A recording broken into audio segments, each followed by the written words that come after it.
It really is the film for the isolation It generation. is. Oh, that's what we're going to open with.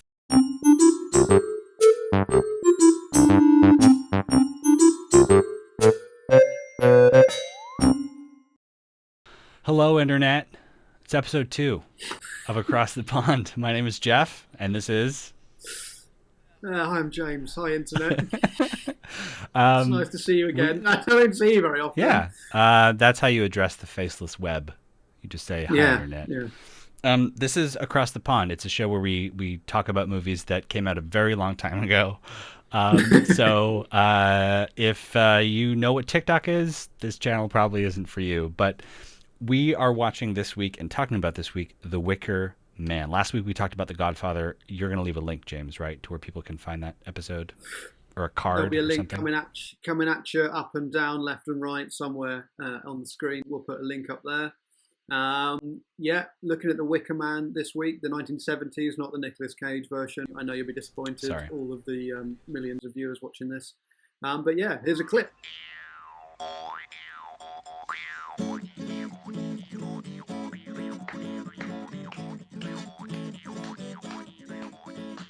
In the woods there grew a tree, and a fine, fine tree was he. And on that tree there was a limb, and on that limb there was a branch, and on that branch there was a nest, and in that nest there was an egg, and in that egg there was a bird, and from that bird a feather came, and of that feather was a bed.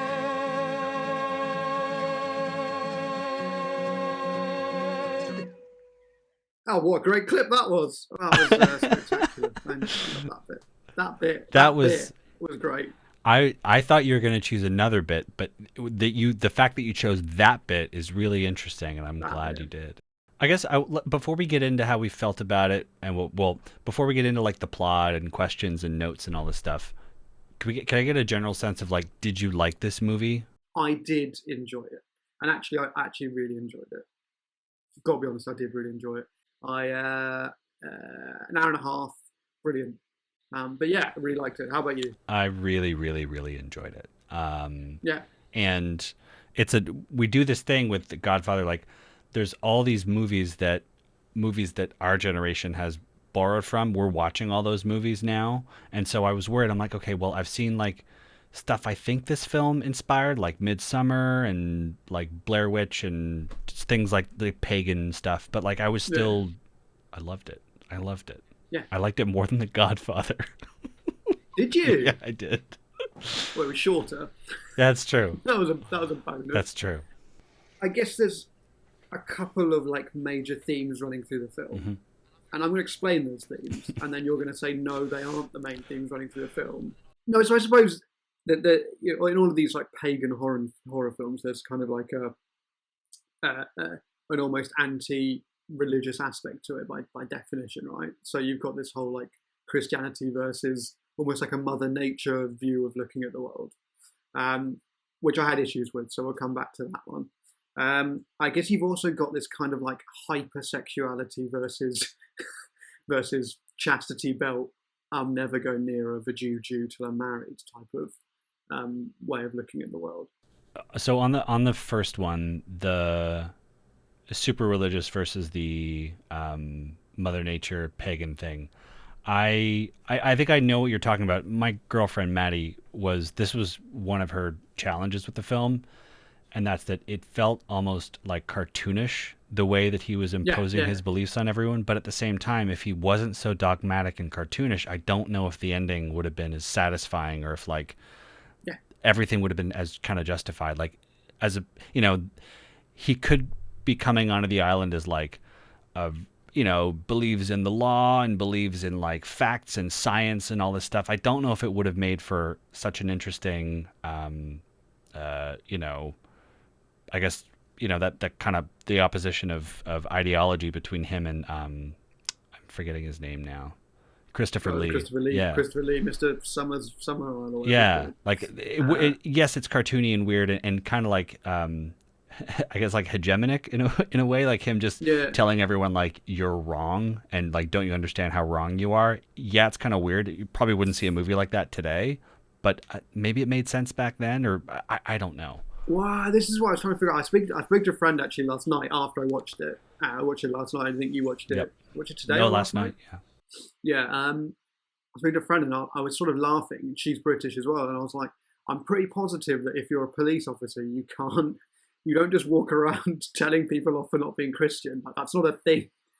We're quite a secular country, so I found that really hard to believe that he wasn't walking around talking about the law. Yeah. He was more talking about Christianity. And is he a kind of stereotype, a realistic stereotype in any way, as maybe the stereotype of like, you know, a Canadian do-gooder Mountie on a horse? Like, does the image of him, of Howie, resonate at all in the kind of England that, you know, maybe Thatcher wanted to return to, or, you know, was there, you know what I mean? No, is it just, okay, so there's no connection really?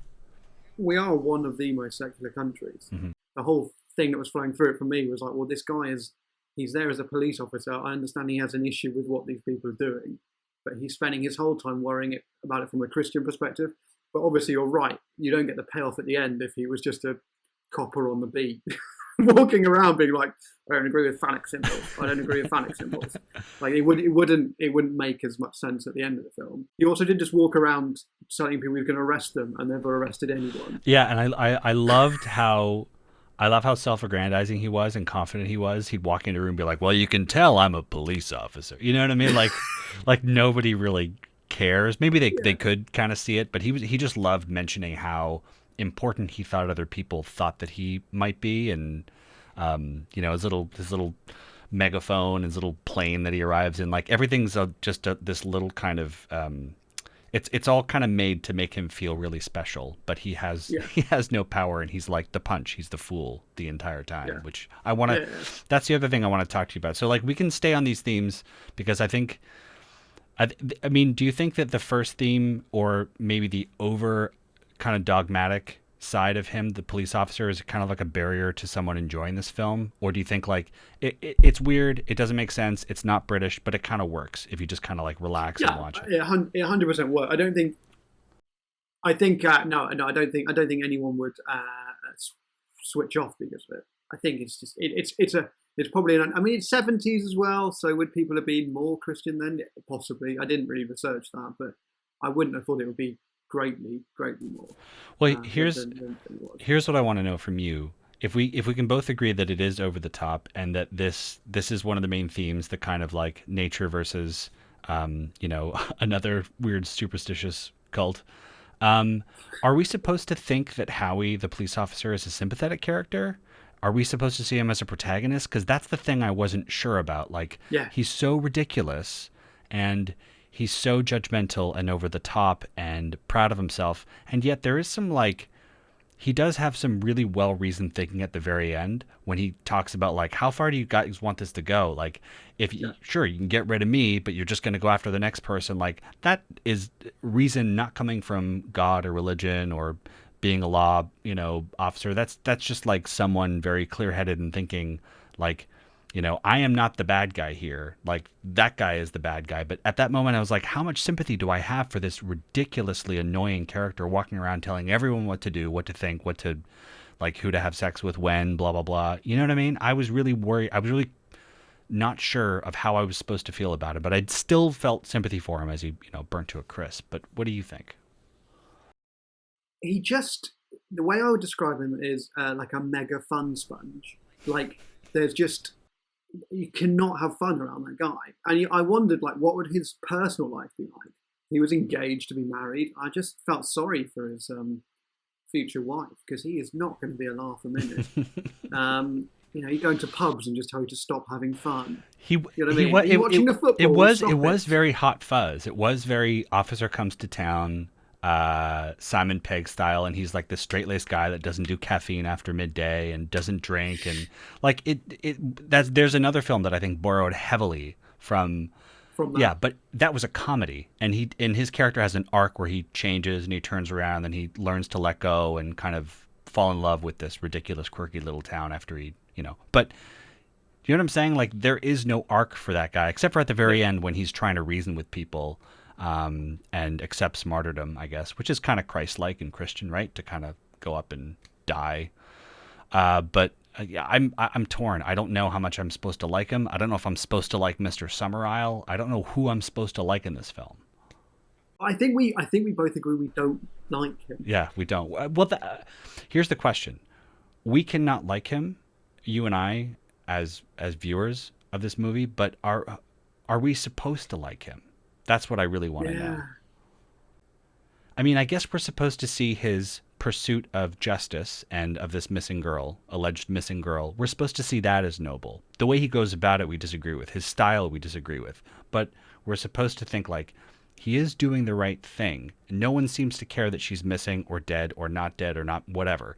But like, yeah, at the end of the day, this is not a movie about like God or religion or pay. This is about a missing child, and that is the good, right? I think the other part of it is that Lord Summerisle, who's played by Christopher Lee, who is way more attractive than I would ever have thought he would be. Do you know what I mean? You know, he says that this is his. Well, he's dead now, but he said that this was his preeminent role, his favorite role. He's like, the best movie I was ever in, my best performance, my blah blah blah blah blah, which is interesting. Yeah, go on. Yeah. But it was because if you look through the film, there's a lot of times where you think the Rowan character, the young girl that he's gone there to try and find, you think they've killed her, and you see these burial mounds and they have a look, and it's the hair in the coffin, all that kind of stuff, and actually. At no point, because it always seems like a joke, like they're all in on the joke and he's not in on the joke. And when he goes to visit Lord Summerisle, it's actually quite a nice conversation. It's actually quite an intellectual conversation about, theology and what I believe in and what my grandfather believed in, my dad before me. He's not viewed as evil until the last minute. And even then, is he evil, or is he just believing something which is just completely different from what this man believes in? I think it's that. So there's also no bad guy in inverted commas. There's no protagonist, because I don't know if that is the protagonist, the police officer. I don't know if the people are actually the bad people at all. I think that's well put, because the last 4 words out of his mouth are "they will not fail," the crops. And it's that like that's why the performance is so great, because you're not sure if he believes what he's saying, but he's shouting it out. So yeah, so he says that, and it just like, you can't not look at that moment and think about like what's going on in the world now with like people denying climate change and like, oh, the economy is going to take care of everything and we're going to bounce back. Like, do they really believe it? Are they deluded, or are they just kind of putting up a front because of this thing that they've created that they need to keep alive?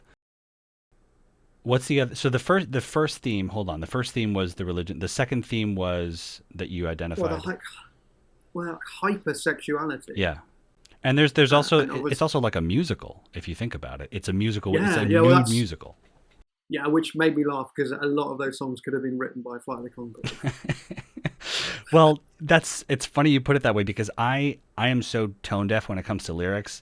There's a song that Lord Summerisle plays on the piano with, I forget her name, but he's talking about how like he can't put his nail in because the hole has been hit with so many nails before it. Yeah. And Maddie's like, is she talking is he singing about what I think he's singing about? And we had to rewind. I'm like, oh my God, like it's so sexualized. It's so sexualized, but also like Cracked magazine or Matt, I don't know what you get in the UK, but yeah, it's like they're lampooning it. It's like, yeah, like Flight of the Conchords. It's kind of like silly. It's very Don't Look Now. Mm-hmm. Almost like Don't Look Now. Is it a horror film? Is it not a horror film? What's the weird character in red at the end? You never really know. Right. Are they having sex? No one knows. Mm-hmm. They're just hugging naked and no one knows. But that whole end sequence where he was searching around the village where he just goes, I'm now going to search every house. Because I'm a police officer. Yeah, I'll arrest you. Yeah, when he's rummaging through people's homes without a warrant, and like there's just this like, she's a groovy chick in the bathtub, and like this weird, like way too small for her bathtub, just waiting for just so she can get everything out whilst being in the tub. I see that, like I know you're not looking for like why did they do that, but like they're trying to reinforce that like it's spring and people are horny, and that's what you know what I mean? Like everyone's just waiting for it, and that's just like a part of this town's thing when spring hits, when May hits. And as a guy currently in isolation, that really hit home. That hit home. It's May at the moment here, and there aren't many girls here. Little asterisks.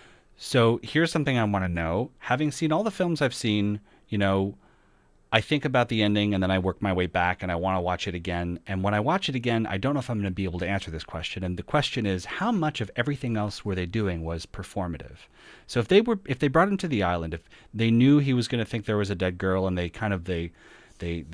constructed the maze in such a way that he definitely turned left here and turned right there, what else did we see was a performance? Now, some things were clearly, well, I don't even know. Like the girl, I'll give you a couple of examples. So first of all, I don't know if you looked at the blackboard when he walked into the class. There were some things written about how like, you need a toad if you want to, blah, blah, blah.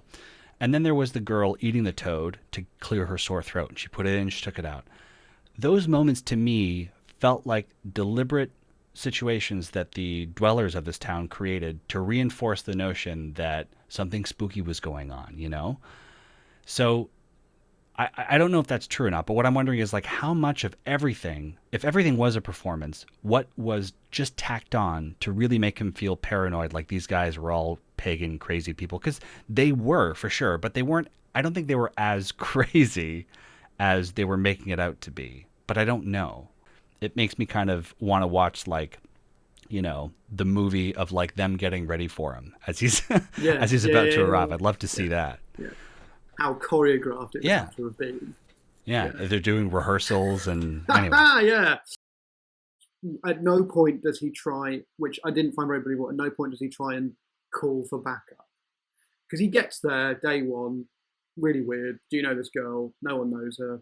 And then he asks more people and they say, yeah. And then he reads Rowan's name in the school book, which should have been like that. When he reads the name of Rowan Morrison in that book is the point where he goes, do you have a phone? Anyone got a phone? Because you're all lying. Interesting. Yeah. And what I wanted to see was a 20-second edit where he goes to a phone box and he can't get through. Mm-hmm. Because he almost just believed he could take on a town on his own, which is bizarre. At no point did he think, you know what, I probably should get some mates here because there's clearly something really dodgy going on in this town. But instead, he just stays there and just goes back to sleep. Yeah. Because I mean, I get that it has to be so remote you can't get back, and his plane won't start and that kind of stuff. But there is a point on that day one or whatever it is where clearly something fucked up is going. Like clearly, he's asking for Rowan. Everyone says there's no Rowan. He reads in the school book there's a Rowan. I mean, at that point, you're shitting your pants and you're calling your mates and your parents. It's funny. It didn't even occur to me. I was just like, no, he's just gonna keep going down this road. He's gonna. And by the way, I hate to keep bringing things back to like, what does this mean? What did that mean? But the bit where the girl opens the desk and she sees a beetle that's tied to a nail going around in a circle, like that's what he's doing, isn't it? He's like a tethered goat just going around, and he's going to get to the end of the pole and he's going to die. But that's what I don't know. It didn't cross my mind. I'm with you. I watch these movies too, and I sit there being like, why are you going out the back door? Like, why aren't you calling for help? Blah, blah, blah. And it's weird. It didn't even occur to me in this movie. And maybe that's just like a bravo to the pacing or something, and that I didn't have time to stop and think about why he wasn't calling for his buddies. But yeah, he didn't. He could have. I suppose that's how I go into every horror film. Right. Like I want to go into, if I was in a horror film, I want to go with like the US Marines behind me as I walk in. Nothing can happen to me. SEAL Team 6. I mean, like they're surrounding me, like just mowing people down. That's what I want in horror. Like I don't understand why people don't just want to go hug someone instantly. Yeah. I suppose we should talk about like the end scene. Mm-hmm. What a scene. Yeah, and I think, but the scene was just brilliantly done. And it was quite shocking, I think. But it was also kind of beautiful. Like for a horror film, to end on this beautiful cliff with the sun going down. And I mean, yeah, there's sounds and the animals are squealing and everything, but it's not like, there's also something really kind of like poetic. Like it feels like like an old 70s music video in a way. And like, the band's there and there's a helicopter and their hair is going crazy and they're playing their instruments. But this is like this weird send off. Like it almost felt like the last day of camp or something. It was just the warm glow coming off the ocean of the sun going down and people and the bond. Like it was just kind of weird and perfect because, again, he was trying to get away from all the horror tropes and blood and gore and everything. So he crafted this final scene to be like horrifying, but also kind of subdued and like calm and just like peaceful and zen. At least that's how I felt. And he doesn't struggle. No, he doesn't even try to get out. And I couldn't work out that was deliberate. Right. So they sort of, there just seems to be like one giant bloke in the town, like some kind of like Hodor figure that they've got in the town who seems to be super strong. But everyone, there's not many men in that town. No. They're all old. And I kind of thought, if he really wanted to get away, he probably could give it the old elbow and sort of run a bit. But he doesn't even try and do it. But yeah, he doesn't try to scare. And when he's carrying him into the Wicker Man, he's not really struggling. Not struggling at all. No. It's as if he thinks he can he's like, I'm just going to keep screaming at them and I can reason with them from here. Like they'll let me out. Like this doesn't have to be a violent thing. But in a way he also comes to accept it. Like, I don't know. Maybe he thinks that if he goes in now and does what he has to do, he has a place in heaven, right? He knows he's safe. He knows he's good. And he knows that they're going to this is all going to end pretty soon. So this is like his sacrifice. I think the only other one scene I want to talk about was that kind of temptation scene, which again sort of comes into the whole. Amazing. I mean, did you think watching this film in the first act it would turn into like this mod 60s folk musical number? It wasn't for like 15 seconds. It was they did the whole song, the bang on the wall and everything. It petered out and everything. Like, I'm sitting there watching this with Maddie, and she looked at me, she's like, whoops, I love this film now. She loved that scene. Oh, we both did. We're both like, this is incredible. Like, what a weird risk. It's so weird, but it works. Yeah. Anyway, but let's talk about it.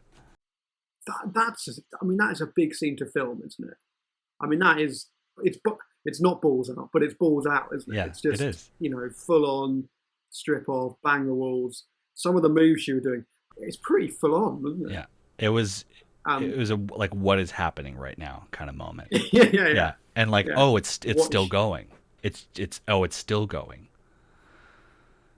It's one of those strange decisions on the part of the filmmakers to put this. I mean, this was not, I'm assuming, I haven't read the book, this was probably not in the book. This is just them going, we need a scene where she just tries to screw him through the wall, basically, and challenges faith. He is tempted more than any man has ever been tempted to break down a wall. I mean, he's sweating, he's like grabbing onto the wall. I mean, he's like, he must be about to explode. Keep in mind, I mean, the makeup was really good in this film for everyone, but they couldn't hide the fact that I think he's like in his early 40s. Yeah. I'm pretty sure he's written to be maybe like late 20s or something, but he looks like a 40-year-old man. And maybe I'd be sweating too if I had waited that long and somebody was like radiating what she was radiating through those walls. I might be sweating and break them down too, but who knows? So last time we read Godfather, we did it out of 10, and Geoff made it really complicated by using points, so we can use points. And then we will do a recommend, so simple yes or no. So I'll go first this time because you went first last time. I really, really liked it. I probably thought more than The Godfather I wouldn't like this, and I think it was more of a joke. And probably because I know Nicolas Cage did a version of it. So I thought... if Nicolas Cage is on a version of this film, it's going to be absolutely appalling. But it was really, really good. Really good running time, really well edited, really quite fast paced. Surprised me with nudity. The religious aspects are quite liked. So yeah, I really enjoyed it. I'd give it 7 out of 10, and I'd definitely recommend it. 7 out of 10 after all that? Wow. Well, All right. it's no Transformers. Yeah, I know. I thought it would bump up a little bit, given that the opening shot was that of a plane. I thought that might have. I did like the plane. Yeah. I did like the plane bit.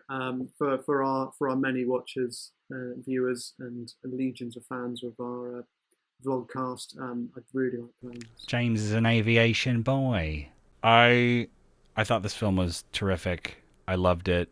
I loved how open-ended everything was and how ambiguous everything was, and how, well, basically any film where immediately after I watch it, I just head to Google to learn more is usually a sign that I'm like, this is great, and I just want to lean in and watch it again, which, yeah, 90 minutes makes it really easy to do that again.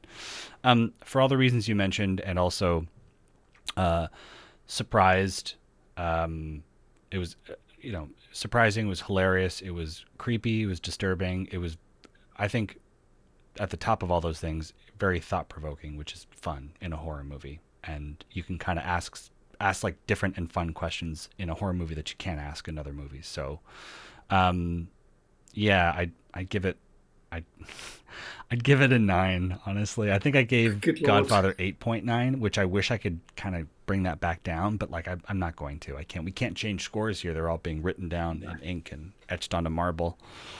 Past is past. Yeah, so I'd give it a 9. If not a 9.1. Yes, I would recommend this to somebody. So last time you picked Wicker Man, which seemed like a pretty wicked choice. So if it's cool with you, next time we'll watch Dr. Zhivago. Love it. Love it. Love it. Yeah, no, thanks for watching episode 2. We're back in a few weeks for episode 3. Bye. Bye. Cheers.